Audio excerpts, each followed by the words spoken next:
It's tea time! Let's go!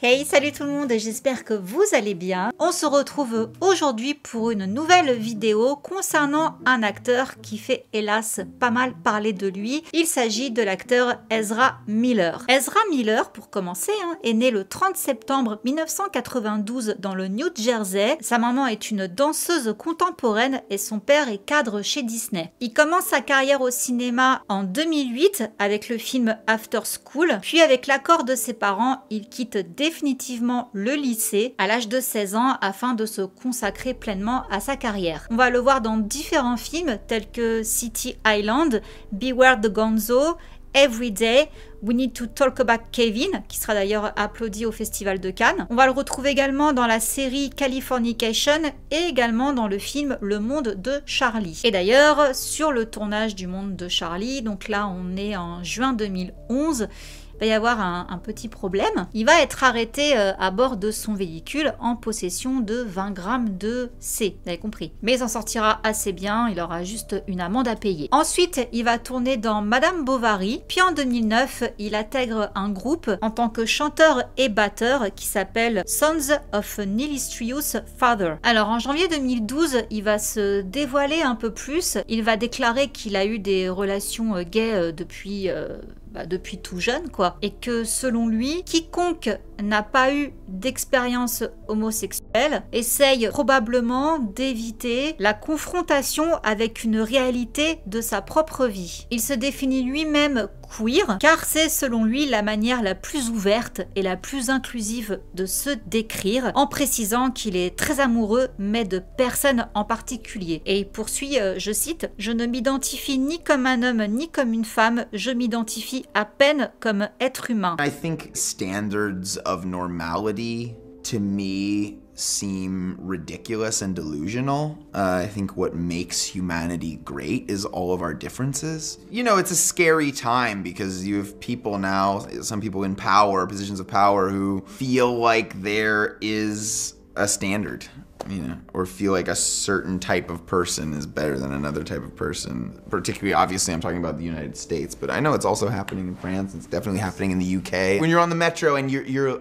looking around and you see all these different people from every walk of life, then we're all human beings with beating hearts, and it's a beautiful thing. And I think it's really sad that there are people who would wish to create some sort of heterogeneous world. Et il va également soutenir le mouvement MeToo en déclarant qu'il a lui-même été victime quand il était beaucoup plus jeune d'un producteur et d'un réalisateur qui lui aurait donné de l'alcool alors qu'il était mineur, mais il refuse de citer leur nom. Alors, je tiens à préciser que les choses soient claires. Je vais employer le pronom « il ». Je sais que normalement, vu qu'il se définit comme non-binaire, je devrais employer le pronom « yel ». Sauf que, excusez-moi, j'ai vraiment peur de pas réussir à tenir toute la vidéo en disant « yel ». Et je vous cache pas que moi, Ezra Miller, ça fait un moment quand même que je le connais. Je savais pas en fait tout ça, donc j'ai toujours dit « il ». Donc voilà, veuillez m'excuser. Ce n'est pas par manque de respect, c'est juste que si je dois me reprendre à chaque phrase, ça va être épuisant et pour moi et pour vous. Il va y avoir une première polémique en avril 2020, le 1er avril. Il y a une vidéo qui va circuler, en fait, où on va le voir en train d'étrangler une fan dans un bar en Islande aux alentours de 18h. À ce moment-là, il était en plein tournage des Animaux Fantastiques 3. La vidéo était apparue sur le site Reddit, puis elle avait été effacée. Mais là, malheureusement, avec tout ce qui se passe ces derniers temps, la vidéo est ressortie. Il y a d'ailleurs un employé du bar qui a dit que suite à ça, même si on peut croire qu'au début la fan a l'air de rigoler,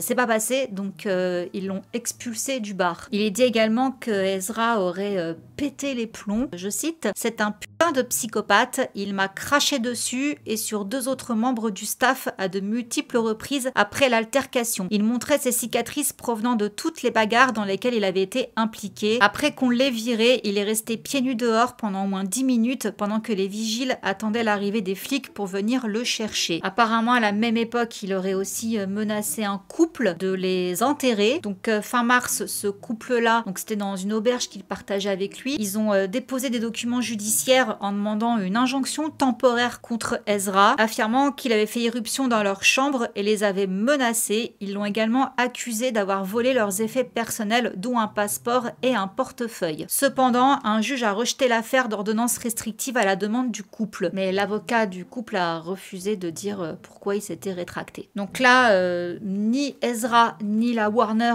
vont faire le moindre commentaire sur ces deux incidents. Du coup, les studios continuent à travailler avec lui et ils vont donc entamer en avril 2021 le tournage du film The Flash. Sauf que ça va continuer à déraper en janvier, là, 2022. Ezra va poster une vidéo sur Instagram qui est très étrange d'ailleurs. Et dans la légende de cette vidéo, il dit « Veuillez diffuser cette vidéo à tous ceux qu'elle peut concerner. Ce n'est pas une blague, même si je passe pour un clown, faites-moi confiance, sauvons des vies maintenant. » Donc dans cette vidéo, il parle de tuer des gens. Enfin voilà, si je peux vous la mettre, je vous la mets. Elle sera sûrement censurée parce qu'il parle d'un certain groupe de personnes cagoulées blancs, chapeau pointu, vous voyez le truc? Hello, first of all, how are y'all doing? It's me. Look, if y'all want to die, I suggest just killing yourselves with your own guns. Okay? Otherwise, keep doing exactly what you're doing right now, and you know what I'm talking about. And then, we'll do it for you if that's really what you want. Okay, talk to you soon, okay? Bye! Et ça continue en mars 2022, le 28. Il y a le service de police de la ville côtière d'Ilo qui va être appelé d'un bar karaoké en disant que Ezra a un comportement assez agité. Donc selon le rapport de police, Ezra aurait crié des obscénités avant d'arracher le micro des mains d'une jeune femme de 23 ans. Ensuite, il s'est jeté sur un homme qui était en train de jouer, je sais pas quoi, au dard, je sais pas ce que c'est. Et le propriétaire du bar lui a demandé de se calmer plusieurs fois. Il s'est pas calmé, c'est donc là qu'il a appelé les forces de police. Il a donc été arrêté pour conduite désordonnée et harcèlement. Et on a eu des images quelques jours plus tard où il se présente comme étant la victime. Apparemment, c'est lui qu'on a agressé. No, I got assaulted and I started filming. Okay. Let's talk stories outside. Let's talk stories outside. Ezra Miller, this is Sumner Warrants, but he's caution code on Naval 29 Caucasian Hill. I got assaulted in this bar twice in a row. I film myself when I get assaulted for NFT crypto art. What's your name? What's your badge number? Tell me your name and your badge number. White key. Ezra. Full name, full badge number. Control 131. I'm being arrested for disorderly conduct? Yeah. Okay. I was assaulted, you understand that, right? I claim my Fourth Amendment rights to not be unlawful. Hey, you just touched my penis. Please don't do that. I'm not transgender, non-binary. I don't want to be searched by a man. I'm transgender, non-binary, and I don't want to be searched by a man. I claim my Fourth Amendment rights. I have nerve damage from police handcuffs. From my life in New Jersey. I know y'all are not those cops, but please do not damage my nerves and my hands again. It'd be really, really awful for me. Sorry, sir. I'm sorry. I'm not a sir. I'm transgender, non-binary. Okay. Please don't refer to me as sir. It's not a bad right use. Okay. I was just trying to be respectful. If you fail to do that again, that is an act of intentional bigotry, and it is a technical hate crime according to U.S. federal law. Please call me they, them, theirs. You can use the term mix. Or is your body cam still on? Yeah, sit down. Would you make sure it's on? Yeah, it's on. Il a été relâché par la suite et il a dû payer une caution de 500 $. Et ça continue le mois suivant, le 19 avril 2022. Ezra se fait de nouveau arrêter à Hawaï, cette fois-ci pour agression au second degré. Alors ça s'est déroulé à Paoa, dans une résidence privée. Et apparemment, il y avait un genre de réunion et il a commencé à s'énerver. Les gens présents lui ont demandé de plier bagages quoi, et de partir. Et il aurait attrapé une chaise et il l'aurait jetée sur la tête d'une jeune femme, la blessant au front. Il a été arrêté par la police vers 1h30 du matin et relâché quelques heures plus tard. Il y a une enquête qui est en cours. Donc la jeune femme en question, il lui a ouvert la tête. Et quelques heures après cette arrestation, il était également convoqué au tribunal via Zoom pour l'agression de la fois fois d'avant. Donc c'est là où il a dû payer l'amende de 500 $. Par contre, pour l'accusation d'harcèlement, ça a été abandonné. Alors, il y a un article qui est paru dans le magazine Rolling Stone, où dans cet article, il va être mention du comportement d'Ezra sur le film The Flash. Donc apparemment, ils disent qu'il était complètement instable, qu'il a craqué plusieurs fois, qu'il y a eu des réunions de crise organisées du côté de Warner Bros. Et que pour l'instant, tous les projets de DC Comics le concernant sont mis en stand-by. Et d'ailleurs, pour l'avant-première des Animaux Fantastiques, il a été écarté. Et c'est pas fini. Là, récemment, le 9 juin 2022, donc, il y a les parents d'une jeune femme qui s'appelle Tokata Iron Eyes, qui est une jeune amérindienne de 18 ans. Ses parents ont porté plainte contre Ezra devant le tribunal Sioux de Standing Rock dans le Dakota. Selon eux, Ezra serait un gourou manipulateur qui aurait abusé physiquement et émotionnellement de leur fille, et ce depuis qu'elle a 12 ans. Donc elle a fait la rencontre d'Ezra en 2016, et à cette époque-là, ses parents l'avaient laissé voyager avec Ezra. Donc il l'avait laissé partir avec Ezra à Londres pour le lancement des Animaux Fantastiques. À ce moment-là, elle avait 14 ans. Ce qui paraît, il a tenté de dormir avec elle, mais il y a un accompagnateur en fait qui était présent, qui est intervenu et qui l'a dégagé, quoi. Mais c'est pas terminé. Cette jeune fille donc a décidé d'arrêter ses études à l'automne dernier, donc l'année dernière, en 2021, pour partir vivre avec Ezra à New York. Et apparemment, elle était également avec lui à Hawaï lors des 2 arrestations. Donc toujours selon eux, au fil des années, donc de ses 12 à ses 18 ans, Ezra lui aurait fait consommer de l'alcool, également d'autres substances. Selon eux, ce serait également de sa faute si leur fille a arrêté ses études en 2021. Et ils ont également relevé que leur fille avait quand même pas mal d'échymoses sur le corps. Donc pareil, là-dessus, ils accusent Ezra de l'avoir maltraité. Ils disent, je cite, « Ezra utilise la violence, l'intimidation, la menace, la peur, la paranoïa, les délires et la drogue pour avoir une emprise sur notre jeune adolescente. » Et ils disent que suite à sa fréquentation avec Ezra, leur fille s'est déclarée non-binaire, queer et gay. La jeune fille a donc réagi via un post Instagram le 6 juin en disant que les médias manipulaient toute cette histoire et qu'elle, de toute façon, elle défendait Ezra qui ne lui avait fait aucun mal. Et 3 jours plus tard, elle poste une vidéo parce qu'on soupçonnait que ce soit Ezra en fait qui contrôle son compte. Donc elle poste une vidéo en montrant que c'est bien elle qui a le contrôle de son Instagram et que si ses parents s'en prennent à Ezra, c'est parce qu'ils ne supportent pas qu'elle soit lesbienne. This is my life. These are my decisions.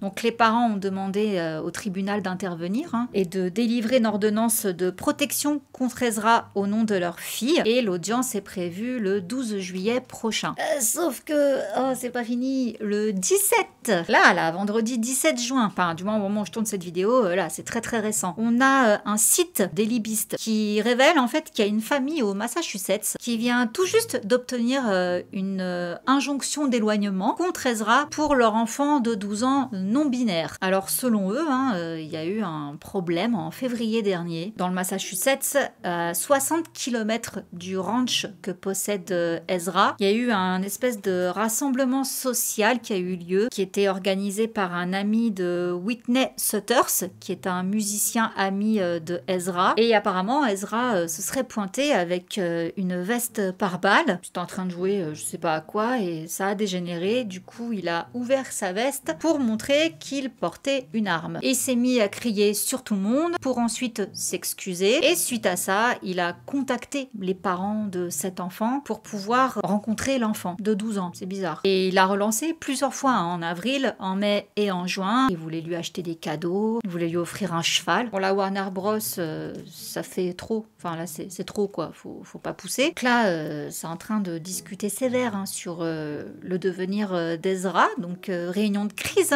au sein de la Warner. On va quand même pas oublier que The Flash, qui sortira donc le 23 juin, il me semble 2023, a coûté 200 millions de dollars. Dans ce film, on retrouve également en Batman Michael Keaton et Ben Affleck. C'est pas n'importe quoi, quoi. Donc ils ont pas envie de foutre ces 200 millions à la poubelle, quoi. Ça coûterait beaucoup trop d'argent de remplacer Ezra par un autre acteur parce que bon bah il joue Flash et le film s'appelle The Flash, donc c'est quand même lui le rôle principal. Donc en fait là, il y a plusieurs pistes de réflexion qui sont posées. Soit ils maintiennent la sortie du film, mais par contre, Ezra sera écarté de toute promotion. Soit ils le sortent directement sur HBO sans passer par la case cinéma, en sachant toute la thune que ça peut leur faire perdre, parce qu'encore une fois, le film a coûté 200 millions de dollars, donc il faut quand même les rentabiliser. Ou alors, troisième option, faire l'autruche. Voilà, faire comme si rien ne s'était passé, attendre et prier pour que d'ici le mois de juin, tout soit rentré dans l'ordre et que tout le monde ait tout oublié. Mais en attendant, Ezra, dirigé vers la porte de sortie. Donc voilà, on sait pas trop. En tous les cas, a priori, selon les bruits de couloir, il serait quand même clairement question d'écarter à l'avenir Ezra de tout futur projet avec la Warner. Enfin voilà, tout ce qui peut coûter cher au box-office, avec lui, c'est fini. Il est pas assez fiable. Voilà les amis. Bon, je suis un peu déçue quand même parce que j'aimais bien cet acteur. Je comprends pas quoi. Je comprends pas ce qui lui arrive. C'est vrai que c'est un personnage assez excentrique et tout, mais enfin là, je sais pas ce qu'il a. Il a pété un plomb. Peut-être le succès qui lui est monté à la tête. Je vais pas, ma foi, tirer sur l'ambulance quoi. Je vois pas ce qu'il y a à dire de plus. Je sais pas s'il a toujours été dérangé et que c'est maintenant que ça sort, ou si, comme je vous dis, hein, le succès lui a monté à la tête, ou si c'est juste un mal-être qui sort maintenant à cause du star system. Hein. On sait très bien qu'il y a beaucoup de personnes qui ne supportent pas la pression, qui ne supportent pas d'être célèbre, quoi, d'être connu et reconnu. Voilà, ça,